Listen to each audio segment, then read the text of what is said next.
Hello दोस्तों, मैं आप सभी का स्वागत करता हूं अपनी यूट्यूब चैनल रेनबो बाबा कंपटीशन में। तो आज हम देखने वाले, आज हमारी दूसरी क्लास है और हम क्रम से पढ़ने वाले हैं सारी की सारी धाराएं और सारे अध्याय, एक एक अध्याय करके पढ़ेंगे और आराम से पढ़ेंगे, कोई जल्दबाजी नहीं है, विस्तार से। ये यूपीएसआई में के लिए बहुत इम्पोर्टेंट है और यूपीएसआई में बहुत धारा पूछी जाती है। तो हम पढ़ने वाले हैं। तो आज हमारी कौन सी दूसरी क्लास है जिसमें हम पढ़ने वाले हैं अध्याय 2 में दंड के विषयों में। क्या पढ़ने वाले हैं? दंड के विषयों में। इसमें बताए जाएंगे दंड के बारे में। अध्याय 2 में क्या बताया? दंड के बारे में कि किस प्रकार का दंड किसको मिलेगा, किसको दंड का लघुकरण होगा, दंड की अवधि बढ़ेगी, दंड का क्या होगा, किसका माफ होगा, किसका क्या होगा, इस बारे में ये सब बताएगा। तो ये सब किस में बताएगा? अध्याय 2 में इसके बारे में बताया गया है, अध्याय 2 में। तो हम पढ़ते हैं अध्याय 2। अध्याय 2 में धारा, अध्याय 2 कहाँ से स्टार्ट है? अध्याय 2 स्टार्ट है धारा 4 से। तो अध्याय 2 धारा 4, धारा 4 क्या बताती है? दंड। धारा 4 में क्या लिखा है? दंड। दंड, बाकी कुछ नहीं लिखा। दंड का मतलब क्या हुआ? दंड का मतलब दंड किस प्रकार, कितने प्रकार के दंड का मतलब दंड कौन कौन से, किस प्रकार, किन दंड, कौन कौन सा दंड मिलेगा, इस ये दंड के कौन कौन से अधीन है, मतलब किसको किसको दंड मिलेगा, वे सभी दंड हैं। दंड के अधीन क्या क्या है, तो ये इस बारे में बताया कि दंड के अधीन क्या क्या आएगा। तो देखो, जैसे मृत्यु किसके अंतर्गत? दंड के अंतर्गत। आजीवन कारावास, आजीवन मृत्युदंड दंड के अंतर्गत मृत्युदंड है। आजीवन कारावास है, कारावास, आजीवन कारावास। नॉर्मल कारावास, जैसे सामान्य कारावास। अब कारावास में कहते हैं 2 प्रकार के कारावास होते हैं। कारावास में कौन कौन से? 2 प्रकार के, एक कठिन कारावास, एक सादा या सरल कारावास। कारावास कितने? 2 प्रकार के थे, एक कठिन कारावास, एक सादा कारावास होता है। कारावास के बाद क्या? एक संपत्ति में कोई चोरी हो जाए, कुछ है, जुर्माना, संपत्ति जुर्माना,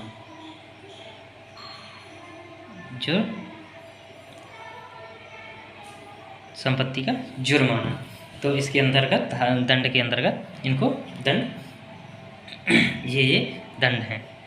क्या है? मृत्युदंड, आजीवन कारावास, कारावास में 2, सादा, कठिन, संपत्ति और जुर्माना, ये दंड के प्रकार हैं। अब धारा 5, धारा 5 में क्या है? धारा 5 दंडादेश का लघुकरण।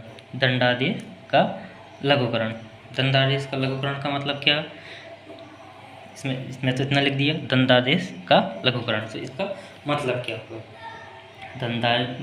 दंडादेश का लघुकरण का मतलब ये है,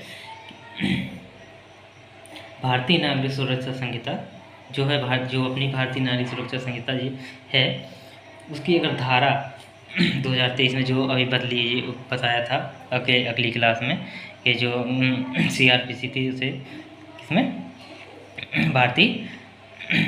बदल दिया? भारतीय नागरिक सुरक्षा संहिता 2023 में बदल दिया। जो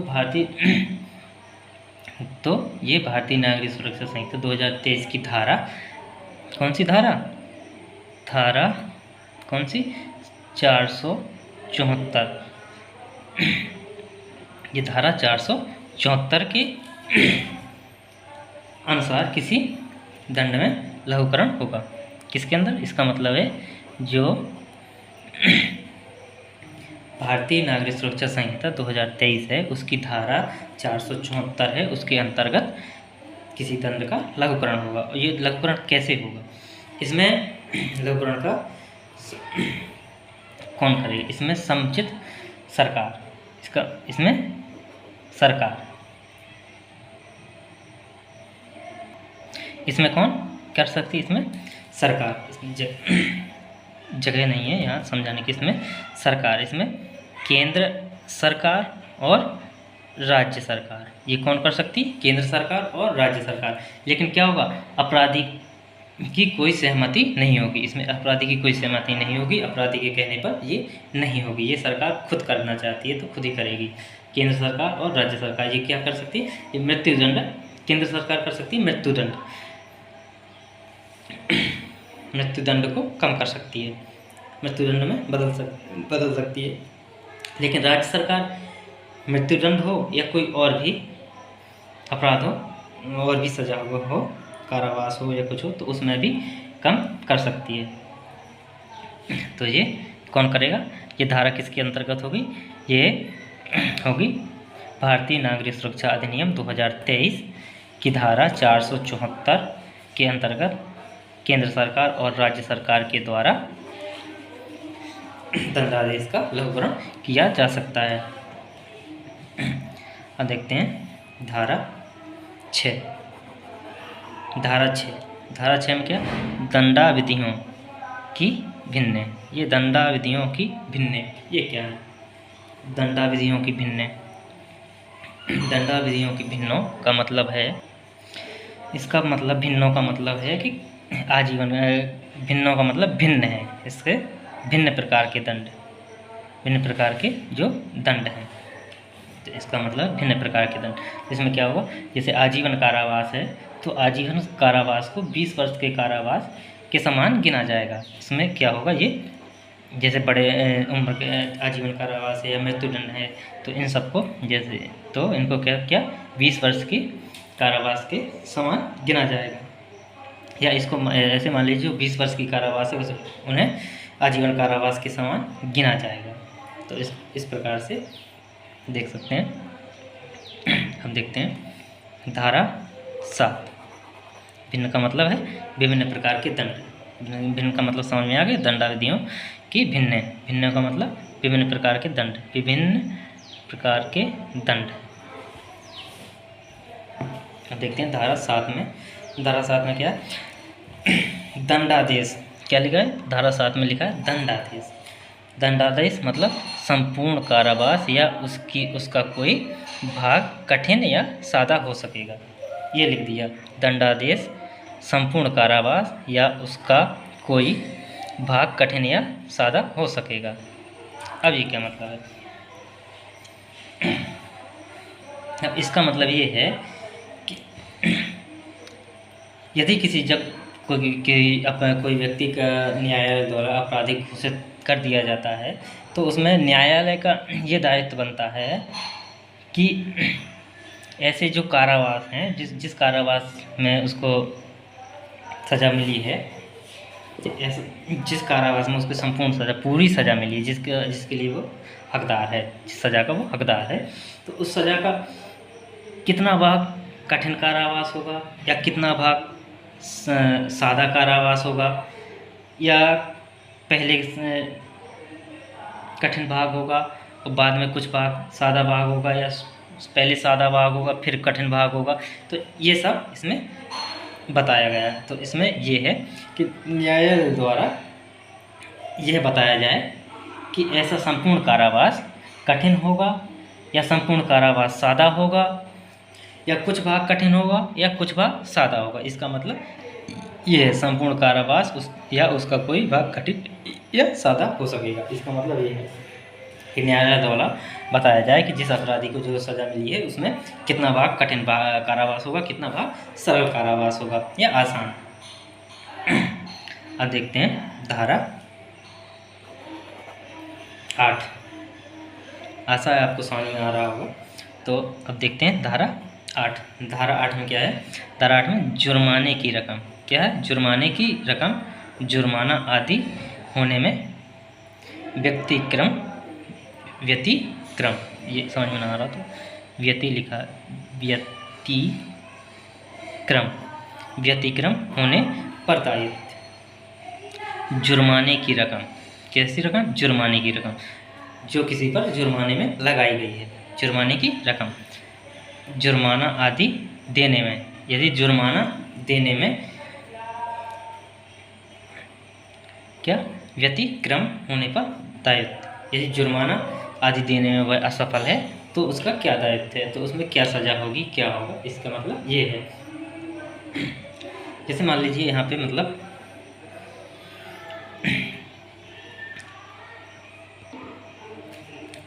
इसमें एक तो ये भी है कि इसमें जुर्माने की एक पॉइंट ये है कि इसमें जुर्माने की रकम व्यक्त नहीं की गई है। व्यक्त नहीं की गई मतलब बताई नहीं गई जुर्माने की कितनी रकम है, कितनी रकम पर ये कार्रवाई होगी, कितनी रकम पर कितनी सज़ा होगी, ये नहीं बताया गया है। तो जैसे हम मान लेते हैं, ऐसे ही अचानक समझने के लिए मान लेते हैं कि यदि कोई व्यक्ति पर किसी व्यक्ति पर 1000 का जुर्माना लगाया गया, मान लीजिए 1000 का जुर्माना लगाया गया, यदि उसके पास 1000 रुपये नहीं है, मान लीजिए पी व्यक्ति है, उस पर कितना 1000 का जुर्माना लगाया गया। यदि उस व्यक्ति पर 1000 रुपये नहीं और ये कितने दिनों के लिए लगाई गई है, ये 4 माह के लिए लगाई गई। मान लीजिए 4 माह की सज़ा है, ये 4 माह की सज़ा है, जुर्माना लगा है 1000 रुपये फी व्यक्ति पे। सज़ा यदि उसके पास जब 1000 रुपये नहीं है तो न्यायालय क्या कर रहा है, उसे 4 माह की सज़ा में या कारावास में बदल दे रहा है। 1000 रुपये दो या 4 माह की कारावास जेल लो। यदि 1000 रुपये नहीं है तो 4 माह जेल। तो इसमें ये है, यदि ये 4 माह की जेल है, यदि वह 3 महीने पहले, 1 महीने जेल में काटने के बाद 3 महीने पहले पी कितना 750 रुपये 750 अगर दे देता है जुर्माना अपना, तो वह क्या होगा, उसे 1 महीने बाद ही तुरंत रिहा कर दिया जाएगा। क्या कर दिया जाएगा, रिहा कर दिया जाएगा।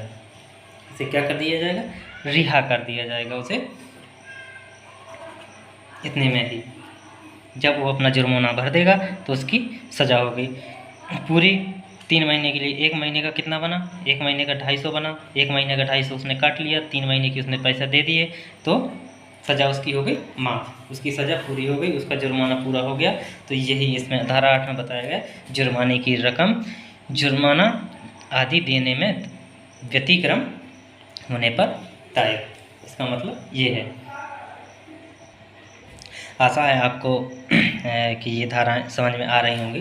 तो आज इतने ही रहने देते हैं। आगे की धारा 9 से कल अगली वीडियो में पढ़ेंगे, कल पढ़ेंगे। तो प्लीज़ अच्छा लगा हो तो लाइक और सब्सक्राइब कर दीजिएगा। Thank you guys.